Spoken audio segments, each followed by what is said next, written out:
నేను భయపడ్డానండి. ఇక్కడ ఏ భరణం ఎవరో అంటారు, నిమిషమే టైం ఇచ్చామని కంగారు పెట్టేసి ఏం మాట్లాడాలో ఏం మాట్లాడలేదో తెలియక కంగారు పడతామని 4 మాటలు రాసుకొచ్చాను, అది చదివేద్దామని. అది చదవడానికి ముందు ఏం మాట్లాడగలనో ప్రయత్నిస్తాను. ఇక్కడ ఎవరు లేరు, భరణలు లేరు కాబట్టి ఇంకా రాలేదు.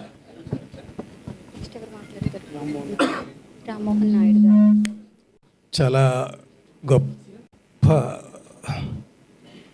సమావేశం అండి ఇది.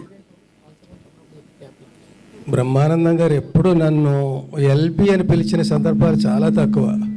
ఫస్ట్ ఆయన పలకరింపు లంకభద్రాద్రి శ్రీరామచంద్రమూర్తికి జై. ఇంకా నేను తొందరగా పలికేశాను, దేన్ని అయినా 2 నిమిషాలు కూడా చెప్పగలరు ఈ మాటల్ని. అంత అభిమానం, ప్రతి అక్షరాన్ని అలా ఒత్తి స్ట్రెస్ చేసి అభిమానం ఒలకపోసి అలా పలకరించేవారు. ఎన్ని అనుభవాలు. ఇంచుమించుగా సగం షూటింగులు అన్నపూర్ణ స్టూడియోలో జరిగేవి అప్పట్లోనండి. మేము ఎప్పుడు 10 మందికి తక్కువ ఉండేవాళ్ళం కాదు కాంబినేషను. అన్నపూర్ణ స్టూడియో ఇంటికి ఎదురకుండా మా ఇల్లు. లంచ్ టైంలో సరదాగా అందరం ఒక 5-6 10 మంది మా ఇంట్లో భోజనం చేసేవాళ్ళం. భోజనం నాది కాదు, క్యారియర్లు వచ్చేవి. మా ఇంట్లో ఏవో చట్నీస్, పచ్చళ్ళు, ఆవకాయలు ఇలాంటివి ఏవో పెట్టేవాళ్ళం. అందరూ కలిసి కూర్చొని తిని కబుర్లు చెప్పుకుంటూ జోకులు వేసుకుంటూ అయిపోయాక ఇంకా షూటింగ్కి ఎన్ని పిలుపులు వచ్చినా వెళ్ళబుద్ధి అయ్యేది కాదు. ఈయన అనేవాడు, అరే ఎంఎస్ నాది కూడా నువ్వు యాక్ట్ చేసేసిరా, నేను పడుకుంటాను కాసేపు అనేవాడు. అలా అలా ఎన్ని అనుభవాలు ఇవన్నీ. ఈయన ఒకళ్ళు చెప్పిన జోకు ఇంకొకరికి చెప్పి మిగతా 90 చెప్పి ఎంజాయ్ చేయడం ఆయనకి ఆనందం.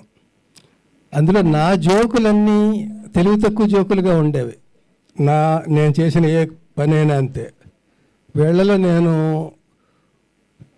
చదువుకోని వాడిని, నిరక్షరాస్యుడిని, రచయితను అయిపోయాను. కానీ అవేవో సినిమా డైలాగులు రాయడానికి తప్ప సాహిత్యం అది కాదు. సాహితీ సభలకు నన్ను పిలుస్తూ ఉంటారు. చాలా పొరపాటు చేస్తున్నారు, పిలవకండి, అలాగే ఫూల్ అయిపోతాను నేను, మీరు ఫూల్ అయిపోతారంట. అట్లా వీళ్ళ మధ్య చాలా అందరూ వాళ్ళ సాహిత్యం కానీ వాళ్ళ బ్యాక్గ్రౌండ్ కానీ, ఈయనది ఒక శైలి, భరణిది ఒక శైలి, ధర్మవరానిది ఒక శైలి, ఇలా ఏబిఎస్, ఇట్లా అందరూ ఎవరికి వాళ్ళే, ఎవరి రంగంలో వాళ్ళ నిష్ణాతులు. లక్కీగా నేను ఎక్కడ బతికిపోయానంటే, నేను 4 నాటకాలు ఆడి రాసి సినిమా ఫీల్డ్కి రావడం వల్ల చిన్న పునాది నాకు కూడా ఏదో ఉందని ఒక ఆత్మస్థైర్యం, అంతే తప్ప వీళ్ళలో ఏ రకంగా కూడా నేను సరితూగను. ఎక్కువ ఆ సైలెన్స్తో వాళ్ళు మాట్లాడే విని అందులో నేను ఏమైనా ఒక అపప్రిన్సిపు జోకో మాటో అంటే వాళ్ళు నవ్వుకొని, ఆ నవ్వుని నేను నవ్వుకొని అలాగే గడిపిన రోజులు ఎక్కువ అండి. ఇదిగో ఇలాగే ఎక్కడికో వెళ్ళిపోతుందని అది చదువుతానండి. అంటే ఎన్ని చెప్పినా కూడా ఇంకా మిగులుతూనే ఉంటాయి. అందులో సగం మిగతా వాళ్ళు చెప్పేసినవి అవి ఉంటాయి.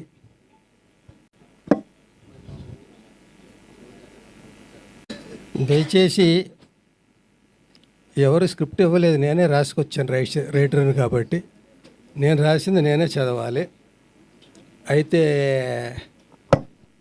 ఒక్కటేంటంటే, నువ్వు మాట్లాడితేనే బాగుంది, రాసింది చదివితే ఇంకా అసహ్యంగా ఉంది అనుకోకండి. అందరికీ నమస్కారం అండి. ఈ మధ్యన ఫంక్షన్స్కి రావాలంటే భయంగా ఉంది. కారు ఆగి దిగుతుండగానే జనం చుట్టుముట్టి వయసు 70 వచ్చి కొంచెం కాళ్ళ నొప్పులు వచ్చి నడకలో చిన్న తేడా వచ్చినా సెల్ ఫోన్స్ గన్స్లా ఎక్కువ పెట్టేసి షూట్ చేసేసి ఈ నటుడిని గుర్తుపెట్టారా, చూడండి పాపం ఎలా అయిపోయాడో, నచ్చితే లైక్ చేయండి, కామెంట్ చేయండి, షేర్ చేయండి, నానా బేభత్సం చేసేస్తున్నారు. దెబ్బ తగిలితే రక్తం కారక రసం సాంబార్ కారుద్దా అన్నట్టు 70 ఏళ్ళు వచ్చాక నొప్పులు, కాళ్ళ నొప్పులు, కీళ్ళ నొప్పులు కాక కాన్పు నొప్పులు వస్తాయా?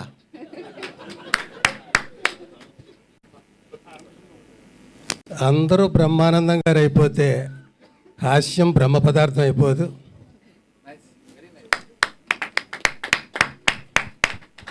అర్ధ శతాబ్దం, దాదాపు 1500 సినిమాలు.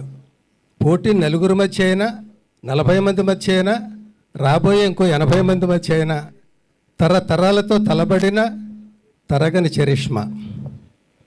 అది థియేటర్కల్ సినిమా అయినా, ఓటీటీ అయినా, టీవీ అయినా, సెల్ ఫోన్ అయినా, సోషల్ మీడియా అయినా, ఈవెంట్ అయినా, యాడ్ అయినా, మీమ్స్ అయినా, ఏదైనా ఎక్కడ చూసినా ఆయనే.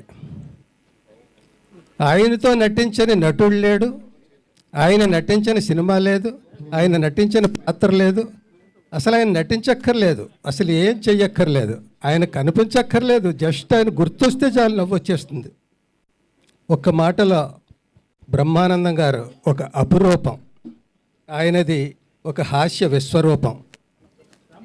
ఆయన పలికిన మాటలు రచయితగా కొన్ని నావైనందుకు, ఆయన పక్కన నటించినందుకు, భావాలు పంచుకున్నందుకు, నవ్వులు పెంచుకున్నందుకు, ఈ బహుదూరపు బాటసారి మహాప్రస్థానంలో కలిసి నడిచిన అడుగులు నావి 4 ఉన్నందుకు మురిసిపోతూ, శతమానం భవతి శతాయుః పురుష శతేంద్రియ ఆయుష్ ఏవేంద్రియే ప్రతిష్టతి.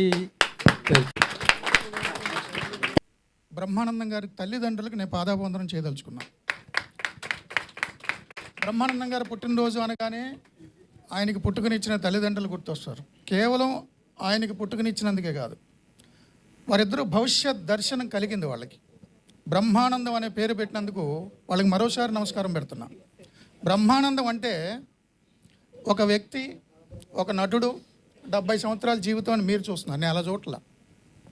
బ్రహ్మానందం అంటే ఒక స్థితి, ఒక అనుభూతి, ఒక అద్వైత స్థితి. బ్రహ్మానందము అంటే ఎప్పటికీ నిలిచే ఆనందం. అన్ని ఆనందాలకి ఒక కారణం ఉంటుంది, ఆనందాలన్నీ ఒక కాలంతో పోతాయి. కానీ బ్రహ్మానందము అంటే బ్రహ్మ సత్యం, జగత్మిథ్య, జీవో బ్రహ్మైవ నాపరహ. ఇంకేమీ లేదు, బ్రహ్మ మాత్రమే మిగిలింది. ఆనందో బ్రహ్మేతి వ్యజానాత్. కారణం లేకుండా దానంతటి అది బ్రహ్మం అలా ఆనందంగానే ఉంటుంది, అదే బ్రహ్మానందం. సో బ్రహ్మానందం గారికి ఆయన నవ్వితే మన మనసు తేలికపడుతుంది. ఆయన మౌనంగా ఉంటే కూడా, ఎక్స్ప్రెషన్ ఆయన మౌనంగా ఉంటే కూడా మనకి చాలా ఆలోచింపజేస్తుంది. ఆయన జస్ట్ నటుడు అని మీరు అనుకుంటారు, నేను ఒక ఫిలాసఫర్ అనుకుంటా. అందరూ ఆయన కామెడీ అంటారు, నాకు ఎందుకో కామెడీ అని నచ్చదు. ఒక హ్యూమన్ బీయింగ్. మన హ్యూమన్ అంటే హ్యూమస్ అనే ఒక లాటిన్ వర్డ్ నుంచి వచ్చింది. హ్యూమస్ అంటే మట్టి. సో మట్టి నుంచి వచ్చాం కాబట్టి హ్యూమన్ అన్నాం. అలాంటి దాన్ని హ్యూమర్ బ్రహ్మానందం గారు అంటే నాకు ఎంత ఇష్టం అంటే, మీకు తెలుసు నా గురించి, కావాలని ఎదరికెళ్ళి గొడవలు తెచ్చుకుని అదేదో శాడిజంగా ఆనందించే నాకు టెన్షన్ నుంచి మర్చిపోవాలంటే ఒక్క బ్రహ్మానందం గారు మీమ్స్ చూస్తా. బ్రహ్మానందం గారి సినిమాలు మన ముందు జనరేషన్లు, మన జనరేషన్లే కాదు, ఫర్ ఎవర్. ఏఐ వచ్చింది కాబట్టి ఆయన రైట్స్ ఇంకొన్ని తరాలు కూడా ఉంటాయి. బ్రహ్మానందం అంటేనే ఫర్ ఎవర్ అని, ఎప్పటికీ నిలిచిపోయే స్థితి, అద్వైత స్థితి బ్రహ్మానందం గారు. దాన్ని ఊహించారు చూడండి వాళ్ళ తల్లిదండ్రులు, చాలా అద్భుతంగా పేరు పెట్టారు. నాకు బ్రహ్మానందం గారు అంటే చిన్నప్పుడు, గోదావరి జిల్లా నుంచి వచ్చేగాడు సినిమాలు చూసేటప్పుడు ఎంటివాడు, ఆడు, ఈడు, బ్రహ్మిగాడు అంటారు. కానీ ఆయన బ్రహ్మి గాడ్. నాకు ఉకారం తగిలి తీసేయాలి, బ్రహ్మి గాడ్. చాలా సినిమాలు చూస్తుంటా, చాలా పుస్తకాలు చదువుతుంటా. ఒకరోజు నాకు మిస్డ్ కాల్స్ ఒక 30 ఉన్నాయి. నేను జనరల్గా అన్నౌన్ కాల్స్ ఎత్తను, అదేదో డిఎండి ఏదో ఉంటుంది. 30 కాల్స్ ఉన్నాయి. చూస్తే బ్రహ్మానందం గారు. అసలు నాకు లైట్లో ఆగిపోయినాయి. అరే నేను ఇంత ఇష్టపడతా, ఆయన సడన్గా ఈ టైంకి ఫోన్ చేశారంటే, నా షోస్లో పర్టికులర్ షోలో నేను మాట్లాడిన మాటలు అవన్నీ కూడా గుర్తు చేస్తూ, తెలుగు సాహిత్యము, ఆంగ్ల సాహిత్యంలో ఉన్నటువంటి అద్భుతమైన కవులకు సంబంధించిన కోట్స్ కూడా చెప్పారు. Salute sir, salute. Great philosopher, మన తెలుగు జాతి సొత్తు. ఆయన 100 ఏళ్ళు 200 ఏళ్ళు కాదు, కాలం ఉన్నంత వరకు బ్రహ్మానందం గారు మన డిజిటల్ డివైసెస్లో ఉండి తీరుతారు. ఆయన పుస్తకం రాశారు, నేను కంప్లీట్ చదివా. నేను మీ బ్రహ్మానందం అని, మీరు మా బ్రహ్మానందమే. నేను అనే పదం ఎక్కడ పోతుందో అక్కడ మనం బ్రహ్మస్థితిలో ఉంటాం.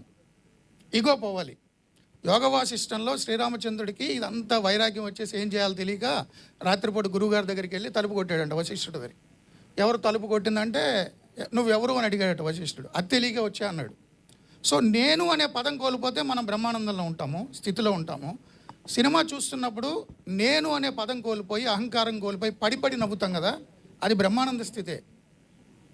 బ్రహ్మజ్ఞానం బ్రహ్మానంద స్థితి పొందాలంటే జ్ఞాన మార్గం, దైవ మార్గం, భక్తి మార్గం చాలా ఉన్నాయి. నవ్వు అనే మార్గాన్ని మర్చిపోయారు. ఆ మార్గాన్ని మనకిచ్చి తెలుగు జాతికి బ్రహ్మానంద స్థితిని 2.5 గంటల పాటు థియేటర్లో లేకపోతే ఫోన్లో చూపిస్తున్న బ్రహ్మానందం గారికి పాదాభివందనాలు. Thank you so much. Thank you sir, thank you so much for your valuable words. నిజంగా బ్రహ్మానందం గారి గురించి మాట్లాడాలి అంటే నిజంగా రోజు